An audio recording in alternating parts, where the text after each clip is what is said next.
Hi friends, welcome back to our channel. Friends, Samsung ಅವರು ಸ್ವಲ್ಪ ಅವರೇ ಅವ್ರ ಬ್ರ್ಯಾಂಡ್ನ ಸ್ಮಾರ್ಟ್ಫೋನ್ನ ಸಾಯಿಸ್ತಾ ಇದ್ದಾರೆ ಅಂತಲೇ ಹೇಳ್ಬೋದು. ಯಾಕೆ ಅಂತ ಹೇಳಿದ್ರೆ ಮುಂಚೆ ಎಲ್ಲ ಎಸ್ ಸೀರೀಸ್ನಲ್ಲಿ ಏನು ನೋಡ್ತಿದ್ವಿ ಅಂದರೆ ಕೆಲವೊಂದು ಇನೋವೇಷನ್ಗಳು, ಹೊಸ ಫ್ಯೂಚರ್ಗಳು ಇವನ್ನೆಲ್ಲ ನೋಡ್ಕೋತಾ ಬರ್ತಾ ಇದ್ವಿ.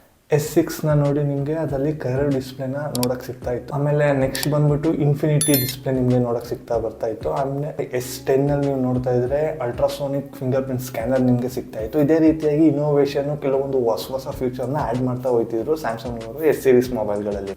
ಬಟ್ ಆದರೆ ಇವಾಗ ನೀವು S24, S25ನ ಕಂಪ್ಯಾರಿಸನ್ ಮಾಡಿ ನೋಡಿದ್ರೆ ಯಾವುದು ಅಂದರೆ ಈಗ ಇನೋವೇಟಿವ್ ಆಗಿ ಬರ್ತಾ ಇರುವಂತಹ ಏನು AI ಇರ್ಬೋದು ಅದೊಂದು ಎಕ್ಸ್ಟ್ರಾ ಆ್ಯಡ್ ಮಾಡಿದ್ದಾರೆ ಬಿಟ್ಟರೆ ಹಾರ್ಡ್ವೇರು ಸಾಫ್ಟ್ವೇರಲ್ಲಿ ಯಾವುದೇ ರೀತಿಯಾಗಿ ಚೇಂಜಸ್ ಇಲ್ಲ, ಇನೋವೇಷನ್ ತೋರಿಸಿಲ್ಲ.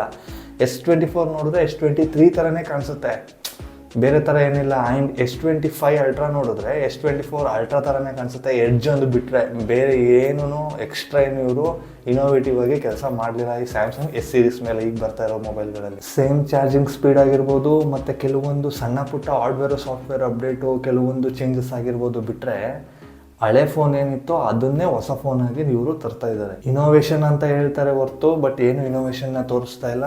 S23ಗೂ S24ಗೂ ಏನೂ ವ್ಯತ್ಯಾಸ ಇಲ್ಲ. ಕೆಲವೊಂದು ಸಣ್ಣ ಪುಟ್ಟ ಚೇಂಜಸ್ಗಳು ಬಿಟ್ಟರೆ ಇನೋವೇಷನ್ನ ಇವರು ತಿನ್ಕೊಂಬಿಟ್ಟಿದ್ದಾರೆ ಅಂತಲೇ ಹೇಳ್ಬೋದು. ಏನಕ್ಕೆ ಇದನ್ನು ತಿನ್ಕೊಂಬಿಟ್ಟಿದ್ದಾರೆ ಅಂತ ನಾನು ಈ ವಿಡಿಯೋದಲ್ಲಿ ಸಂಪೂರ್ಣವಾಗಿ ಹೇಳ್ತೀನಿ. ಸೊ ದಯವಿಟ್ಟು ಎಲ್ಲೂ ಸ್ಕಿಪ್ ಮಾಡಿದ್ರೆ ವಿಡಿಯೋನ ಪೂರ್ತಿಯಾಗಿ ನೋಡಿ ಅಂತ ಹೇಳ್ತಾ ವಿಡಿಯೋನ ಶುರು ಮಾಡಿ. ಸ್ಯಾಮ್ಸಂಗ್ನಲ್ಲಿ ಒಳ್ಳೆ ಫೋನು, ನಿಮಗೆ ಹೆವಿ ಚೆನ್ನಾಗಿರೋ ಫೋನು ಬೇಕು ಅಂತ ಹೇಳಿದ್ರೆ ₹1,00,000 ಮೇಲೆ ಆಗಿದೆ ಅಂತಲೇ ಹೇಳ್ಬೋದು.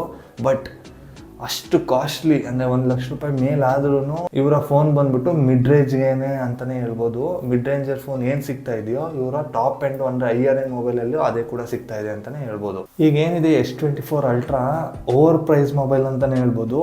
ಅದೇ ಸಾಫ್ಟ್ವೇರು ಹಾರ್ಡ್ವೇರ್ನ ಕಂಪ್ಯಾರಿಸನ್ ಮಾಡಿ ಬೇರೆ ಮೊಬೈಲಲ್ಲಿ ನೋಡಿದ್ರೆ ನಾವು S24 ಅಲ್ಟ್ರಾ ಸಿಕ್ಕಾಬಿಟ್ಟೆ ಓವರ್ ಪ್ರೈಸ್ ಅಂತಲೇ ಹೇಳ್ಬೋದು. ಯಾಕಂದರೆ ಕಮ್ಮಿ ಒಂದು 60,000 70,000 ಮೊಬೈಲಲ್ಲಿ S24 ಅಲ್ಟ್ರಾಗೆ ಸಿಗಬೇಕಾದಂಥ ಎಲ್ಲ ಥರ ಸಾಫ್ಟ್ವೇರು ಮತ್ತು ಹಾರ್ಡ್ವೇರು ನಮಗೆ 60,000-70,000 ಮೊಬೈಲಲ್ಲಿ ಸಿಗ್ತಾ ಇದೆ.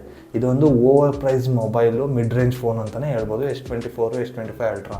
ಸರಿ, ಮುಂಚೆ ಎಲ್ಲ ಇವರು ಹೊಸದಾಗಿ ಇನೋವೇಷನ್ ಆಗಿ ತರ್ತಾಯಿದ್ರು ಎಸ್ ಸೀರೀಸಲ್ಲಿ. ಇವಾಗ ಏನಾಗ್ತಿದೆ ಇವ್ರಿಗೆ, ಏನಕ್ಕೆ ಈ ರೀಸನ್ನು ಅಂತ ನೋಡೋದಾದರೆ ನೀವು ನೋಡ್ತಾ ಇರ್ಬೋದು ಸ್ಯಾಮ್ಸಂಗ್ ಅವರು ಈ ಎಸ್ ಸೀರೀಸ್ನ ಫೋಕಸ್ನ ಬಿಟ್ಬಿಟ್ಟು ಇವರು ಫೋಲ್ಡೇಬಲ್ ಫೋನು, ಫೋಲ್ಡೇಬಲ್ ಫೋನಲ್ಲಿ ಇನೋವೇಟಿವ್ ಆಗಿ ತರಬೇಕು ಅಂತ ನೋಡ್ತಾ ಇದ್ದಾರೆ. ನೀವು ನೋಡಿರ್ಬೋದು ಬಿಲ್ ಗೇಟ್ಸ್ ಕೈಯಲ್ಲೂ ಕೂಡ ಸ್ಯಾಮ್ಸಂಗ್ ಫೋಲ್ಡೇಬಲ್ ಫೋನೇ ಅವ್ರು ಯೂಸ್ ಮಾಡೋದು. ಸೊ ಇವ್ರು ಬಂದ್ಬಿಟ್ಟು ಫೋಲ್ಡೇಬಲ್ ಫೋನ್ ಮೇಲೆ ಜಾಸ್ತಿ ಒತ್ತು ನೀಡಿ ಅದಕ್ಕೇ ಜಾಸ್ತಿ ಪ್ರಮೋಟ್ ಮಾಡ್ತಾ ಇದ್ದಾರೆ. ಯಾಕಂತ ಹೇಳಿದ್ರೆ ಈಸಿ, ಫೋಲ್ಡೇಬಲ್ ಫೋನ್ಗೂ ಏನು ಖರ್ಚಿದೆಯೋ ಅಷ್ಟೇ ಖರ್ಚು. ಇವಾಗ ಇದು ಏನಿದೆಯೋ ಅದಕ್ಕೂ ಅಷ್ಟೇ ಖರ್ಚು, ಬಟ್ ಪ್ರೈಸ್ ಮಾರ್ಜಿನು ಜಾಸ್ತಿ ಇದೆ ಅಂತಲೇ ಹೇಳ್ಬೋದು. ಇವಾಗ for example S24 ultra S25 ultra ಬಂದ್ಬಿಟ್ಟು 140 ಈಗ ಸಿಗ್ತಾ ಇದೆ.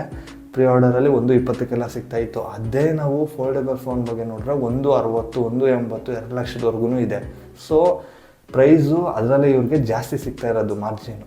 ಮುಂಚೆ ಎಸ್ ಸೀರೀಸಲ್ಲಿ ಏನು ಜಾಸ್ತಿ ಫೋಕಸ್ ಮಾಡಿ ಅದ್ರ ಬಗ್ಗೆ ಇನೋವೇಷನ್ ಆಗಿ ತರಬೇಕು ಅಂತ ಅಂದ್ಕೊಂಡಿದ್ರು. ಬಟ್ ಅದೇ ರೀತಿಯಾಗಿ ಫೋಲ್ಡೇಬಲ್ ಫೋನ್ ಬಗ್ಗೆ ಇವರು ಜಾಸ್ತಿ ಫೋಕಸ್ ಮಾಡ್ತಿದ್ದಾರೆ ಅಂತಲೇ ಹೇಳ್ಬೋದು. ಯಾಕಂದರೆ ಈ ಫೋಲ್ಡೇಬಲ್ ಫೋನಲ್ಲಿ ಜಾಸ್ತಿ ಕಾಂಪಿಟೇಷನ್ ಏನೂ ಇಲ್ಲ, ಆರಾಮಾಗಿ ಹೋಗ್ತಾ ಇದ್ದಾರೆ. ಸೊ ಅದನ್ನೇ ಜಾಸ್ತಿ ಪ್ರಮೋಟ್ ಮಾಡಿಕೊಂಡು ಹೋಗ್ತಾ ಇದ್ದಾರೆ ಅಂತಲೇ ಹೇಳ್ಬೋದು. ಸೊ ಹಿಂಗೆ ಆಯಿತು ಅಂತ ಹೇಳಿದ್ರೆ ಸ್ಯಾಮ್ಸಂಗ್ ಅವರು ಅವ್ರ ಕಂಪ್ನಿ, ಅವ್ರ ಬ್ರ್ಯಾಂಡು ಅವರೇನೆ ಹಾಳು ಮಾಡ್ಕೋತಾರೆ ಅಂತಲೇ ಹೇಳ್ಬೋದು. ಯಾಕಂದರೆ ಒಂದ್ರ ಮೇಲೆ ಇದು ಮಾಡ್ಕೊಂಡು ಹೋಗಿ ಇನ್ನೊಂದನ್ನ ಬಿಡ್ತಾ ಇದ್ದಾರೆ ಅವರು. ಸೊ ಆ ಥರ ಮಾಡೋದು ತಪ್ಪು ಅಂತ ಹೇಳ್ತಾ ಈ ವಿಡಿಯೋ ನಿಮ್ಗೆ ಇಷ್ಟ ಆಯಿತು ಅಂತ ಅನ್ಕೋತೀನಿ ಫ್ರೆಂಡ್ಸ್. ಇಷ್ಟ ಆಗಿರೋ ದಯವಿಟ್ಟು ವಿಡಿಯೋಗೆ ಸಬ್ಸ್ಕ್ರೈಬ್ ಆಗಿ, ವಿಡಿಯೋಗೆ ಲೈಕ್ ಮಾಡಿ, ನಿಮ್ಮ ಅನಿಸಿಕೆನ ಕಮೆಂಟ್ ಕೊಂಡು ಬರೆದು ತಿಳಿಸಿ ಅಂತ ಈ ವಿಡಿಯೋ ಇಲ್ಲಿಗೆ ಮುಗಿಸ್ತಾ ಇದ್ದೀನಿ. ನೆಕ್ಸ್ಟ್ ವಿಡಿಯೋದಲ್ಲಿ ಸಿಗೋಣ. ಸ್ಟೇ ಸೇಫ್, ಬಾಯ್.